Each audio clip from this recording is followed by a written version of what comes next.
लोकसभा चुनाव नजदीक है और ऐसे में कांग्रेस पार्टी में रार थमने का नाम नहीं ले रहा है। एक बार फिर से पार्टी में बगावत के सुर दिख रहे हैं। लोकसभा चुनाव से पहले महाराष्ट्र कांग्रेस ने पार्टी के बागी नेता संजय निरुपम को पार्टी से निष्कासित करने का प्रस्ताव पारित कर दिया है। इसके साथ ही संजय को कांग्रेस ने स्टार कैंपेनर्स की लिस्ट से भी हटा दिया है। जानकारी के मुताबिक प्रस्ताव महाराष्ट्र कांग्रेस ने पास कर दिया और फैसला दिल्ली में कांग्रेस आलाकमान को लेना है। वहीं महाराष्ट्र कांग्रेस अध्यक्ष नाना पटोले ने कहा कि हमने संजय निरुपम को स्टार प्रचारकों की सूची से हटा दिया है। कांग्रेस नेता संजय निरुपम पर महाराष्ट्र कांग्रेस अध्यक्ष नाना पटोले ने कहा कि उनका नाम स्टार प्रचारकों में था, जिसे रद्द कर दिया गया है। वह जिस तरह के बयान दे रहे थे उस पर कार्रवाई की जाएगी। कांग्रेस के एक्शन के बाद संजय निरुपम का बयान सामने आया है। उन्होंने कहा कि कांग्रेस मेरे लिए ज्यादा ऊर्जा और स्टेशनरी नष्ट न करे, बल्कि अपनी बची खुची ऊर्जा और स्टेशनरी का इस्तेमाल पार्टी को बचाने के लिए करे। संजय ने कहा कि वैसे भी पार्टी भीषण आर्थिक संकट के दौर से गुजर रही है। मैंने जो 1 हफ्ते की अवधि दी थी वह आज पूरी हो गई है। कल मैं खुद फैसला ले लूंगा। बता दें कि संजय निरुपम कांग्रेस उम्मीदवार के रूप में मुंबई उत्तर पश्चिम सीट पर चुनाव लड़ना चाहते थे, लेकिन शिवसेना यूबीटी ने यहां से अमोल कीर्तिकर को अपना उम्मीदवार बना दिया, जिससे निरुपम भड़क गए। निरुपम से पहले भी सीट बंटवारे में कांग्रेस पर हावी होने के लिए शिवसेना यूबीटी की आलोचना की थी।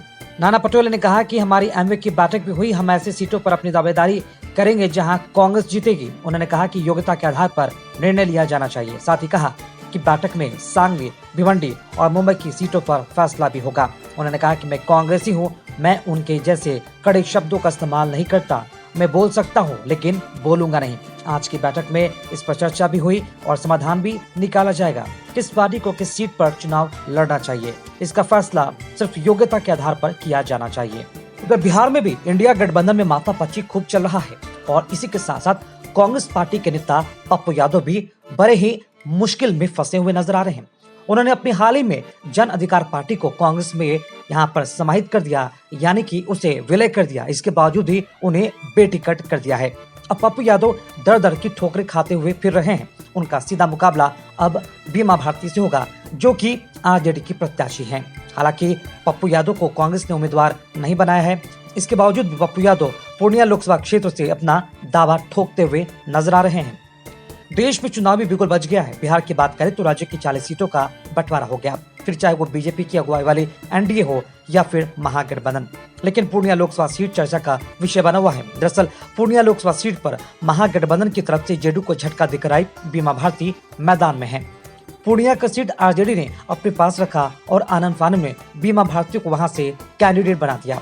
पप्पू यादव की बात करें तो वो सीट पर दावा कर रहे हैं और 4 अप्रैल को वो नामांकन भी करेंगे। उन्होंने कुछ दिन पहले अपनी पार्टी जाप का कांग्रेस में विलय किया था। दिल्ली में प्रेस कॉन्फ्रेंस भी हुई थी, लेकिन कांग्रेस को पूर्णिया की सीट नहीं मिली। लेकिन पप्पू यादव पूर्णिया से ताल ठोकने का मन बना चुके हैं, फिर चाहे निर्दलीय ही लड़ना क्यों न पड़े। उधर आरजेडी की कैंडिडेट बीमा भारती ने बुधवार को नॉमिनेशन कर दिया। उनके नॉमिनेशन में खुद तेजस्वी यादव पहुंचे। कहा जा रहा है कि तेजस्वी यादव पूर्णिया के यादव वोटरों को अपने पाले में करने गए। इस बीच पूर्णिया के पूर्व सांसद और कद्दावर नेता पप्पू सिंह भी चर्चा में है।